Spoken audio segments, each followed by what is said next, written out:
Howdy and welcome. You are listening to A Mom's Guide to Wine, a guided wine tasting with candid reflections on motherhood. Here we spill the tea, but never the wine. And we are your hosts, Eliza James and Rosie Gold. And we are so glad you joined us for today's tasting adventure. Full disclosure, for those with little ears around, 90% of our topics and language will be more on the R rating scale. Also, we are not professionals or experts. We are simply sharing our experiences and including some Google searches for support. We are amateur wine enthusiasts and professional moms. That is our skill set. But first, the wine. And today's wine is from California. But we ordered it from that wine shop at home. This is like one of those, the wine, like a wine tasting, but with like Mary Kay style wine, right? It's a lot of fun. It's a lot of fun. But this is one we bought, I don't know, I think this last year. FYI, if you do that, go in together on things because then you can share shipping costs. Yeah, because you have to pay shipping, and the shipping is the most ridiculous part of it. But I mean, it's coming from California, and you're shipping alcohol. There's your tip. So there you go. But this is the Cookie Cellar Macaron. Or Macaron. Oh, goodness. There's not two O's, so I don't know. There's only one Macaron? O. Macaron? I don't know. It doesn't say it on there. It's a dessert wine, and it's a red wine. It's supposed to be more like a port. On the back of the bottle, it's a purple label with gold lettering, and it says, Cookie Cellars welcomes you with a wonderful tray of cookies, beckoning you to relax and treat yourself. I'm beckoning to relax. Right? You're like, yes, please. And this dessert wine is made from 100% bear with me, I'm going to pronounce this correctly, Touriga Nacional grapes. They're in Portugal. Oh, look at that. There you go. They're a thick-skinned variety of a red wine grape, and they're considered by many to be Portugal's finest grapes. And they're And they're mostly used to make ports, so what we're drinking today is a port. The winemaking techniques employed offers a deep wine with rich color and aromas of prune, blackberry, and cherry. Prunes, huh? I know. I was like, oh. Ooh. How much prune? Not a lot. And the finish has a mature character of cedar, cigar box, and leather, which does not sound appealing when you read it. Especially with prunes. With prunes, yeah.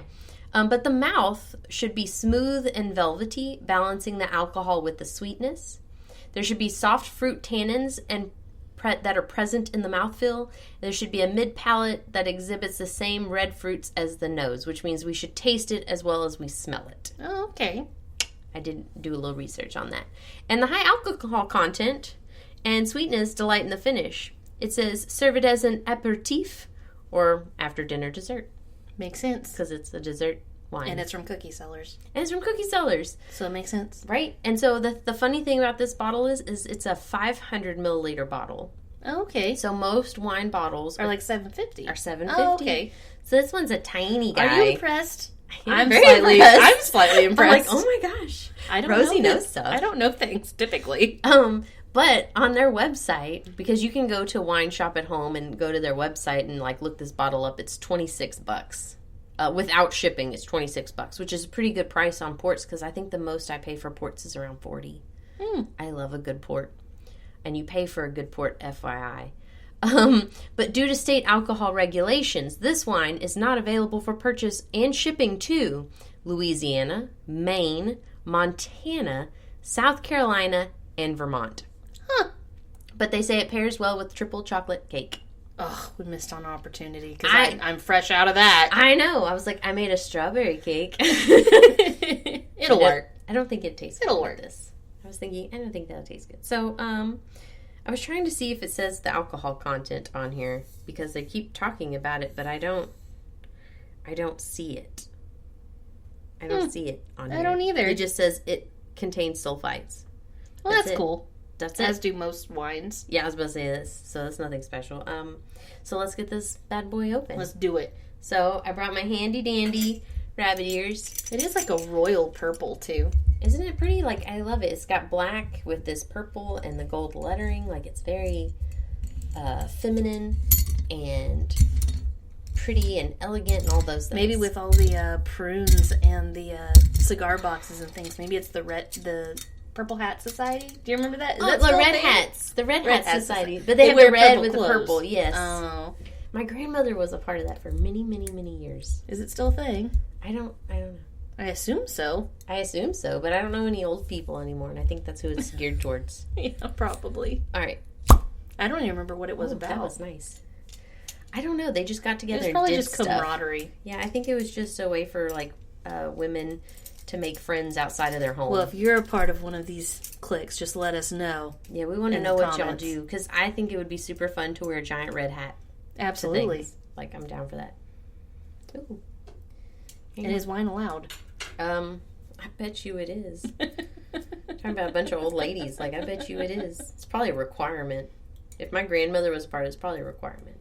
She said she didn't drink, but I've seen her drink sometimes. Here, you want to pour us some? Absolutely. That's my job.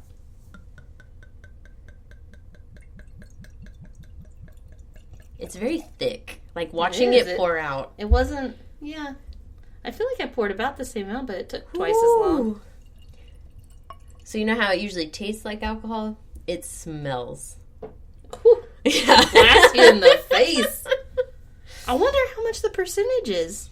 I don't know. And I didn't see anything online that For gave me not a to be percentage. even allowed to be shipped to certain states. Yeah, I didn't see anything. It just says it's not allowed. I'm going to have to do more research because I thought it would say it on the bottle, and I'm kind of disappointed. It smells pretty, though. It I does. mean, yeah, you can smell the alcohol, for sure. Like, my nose feels warm. Yeah, I know. I haven't even drank any, and The I'm like... perfusion to my nostrils are improving with smelling it. All right, I was trying to see if I could smell the prune and blackberry and cherry, and I do smell berry. blackberry. I don't know what kind of berry, but I smell berry. I was thinking it's very blackberry, but I'm going to go in for a sip. It's got real pretty legs. Look at that. Look how long those legs are. It's got a lot of sugar in it. That is why the legs are so long. It's thick. It is so sweet. Mm-hmm. Yeah, it's like a syrup almost. I absolutely taste the blackberry and prune. Yeah. But it's you not can taste burning the me. prune. Mm-mm. But it's not burning me. Mm-mm. It smells worse than it actually feels when you drink it. That's terrible. Absolutely. That's dangerous. It smells bad, but when you drink it, whoo, goes down. It is thick. It's kind of odd. I like it, though. Probably because it's really, really sweet. Trying to, like, swish it around in my mouth and be like... I tried doing your little trick when you... Yeah. You, like, breathe in. Yeah. That's a trick, y'all. You're supposed to aerate the wine in your mouth. You take air in through your teeth, because otherwise you'd spill your wine everywhere. It definitely sounds funny. It does. So we apologize. Sorry. Sort of. Not really. But I like this. I do, too. It makes I my taste throat cherry and warm. blackberry My a throat lot is after- very warm. Is yours warm? Very warm. Okay. My nose is still warm from smelling it. I had to get one more sip. Like, I'm just like, oh my gosh, That's is pretty too good much. stuff. It's too much. All right. So today, we're in Season 2, Episode 10. We are still bringing it back.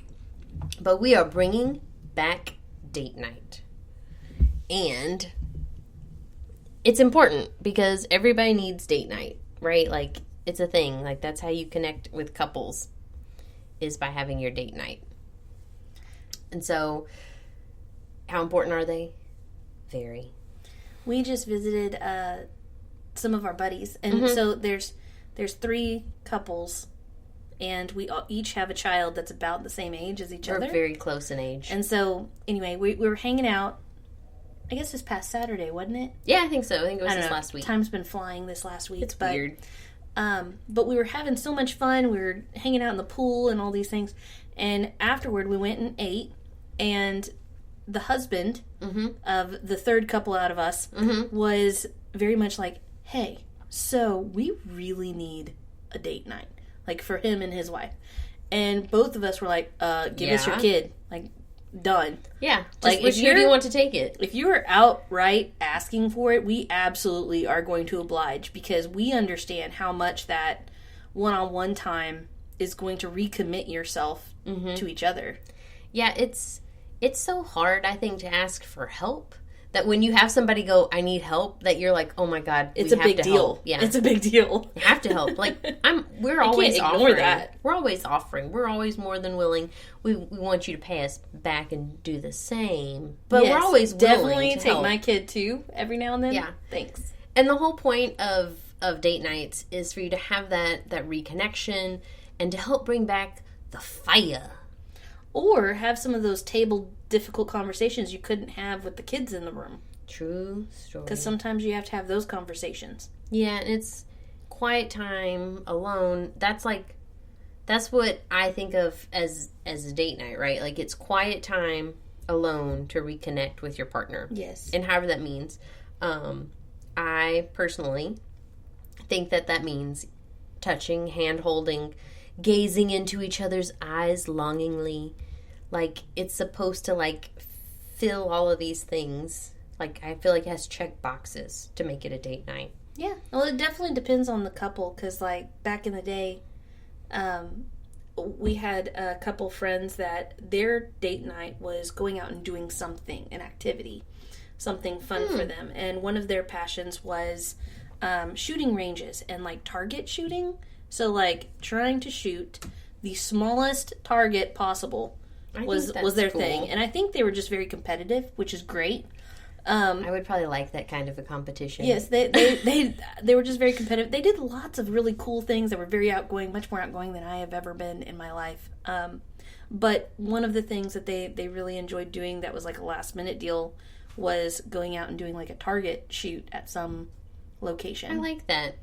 My sister-in-law and her husband do a monthly date night where they hire a sitter and they go out and do something together as a couple. It can be dinner, it can be a movie combination, or it can be an activity. Yeah. But they do it every month, and it is like pre-scheduled, pre-planned. Like, so there's no surprises. They've got backups. So some people are definitely that way. They're just planners. Yeah, they set that and they use that time. They've also been married like 10, 12 years now. But it also makes sure it actually happens, too. They make sure it actually happens because that's important to them, is to spend that time together, which I think is important, is to spend that intentional time with each other. Because I've talked to many people over the years that will talk about how, they would love a date night but never actually make it happen. Mm-hmm. And it's because neither of the two individuals are sitting down and saying, okay, this is what's happening and this is when it's happening. Yeah. And you need to reconnect alone without the distractions. And I know that gets very difficult because of money issues, right? Mm-hmm. Like, yeah, for sure. And most of us think a date night is I have to go to a fancy restaurant, and that's not the case. Money should not be an issue. There's always ways around money. Hiring a sitter, while that is an issue for a lot of people, because I know lots of people have problems leaving their children with people. I'm one of those people. You don't pick just anybody, right? Like, you have, like, specific people. Yes. And if it doesn't line up for those specific people, then I think I care a little. I cared too much when my child wasn't talking at all. I think that's when I was very much over the top about it. But now you're a little more relaxed. I'm a little more relaxed because now he can talk. Well, yeah, and that helps, right? Because then you know that he could communicate if he wasn't in an unsafe situation. But date nights can totally take place at home. Like, it was funny. So I was working on this episode, and I told my husband what it's about, and he goes, "Oh, speaking of which," he goes, "I'm so glad you brought this up." And I was like, "Oh, I mean, I talk about the podcast all the time, so okay." And he goes, "No, like, I had an idea. You and I are going to do a date night in a couple of weeks." And I was like, "Aw, that's so sweet." Is it going to be a surprise? No, he already told me what it's going to be. He wants to do a date night at home. He's going to make the older children watch the younger child because... Perfect. That's going to have to happen because otherwise he's a distraction. But he says we're going to do it at home. He says he's going to pick out a Bob Ross video, and we're going to do it like a painting. Oh, my goodness. Like with a twist type deal, my goodness. But at home. And he's like, "I'll buy all the supplies." I love it so much. And he goes, "And you and I are just going to hang out, sip wine, and paint with Bob Ross." And I'm like, "Oh, that's amazing. That's so sweet." So best day ever. Best date ever. So they can totally take place at home. I probably won't even cook dinner that night. I bet you we do like a charcuterie board for everybody and just call it a day, because the kids would be completely happy with something like that too. So the expectation is to go out, but that's not necessary for you to spend the time with your partner. We're planning a vacation this next month, and one of the requirements during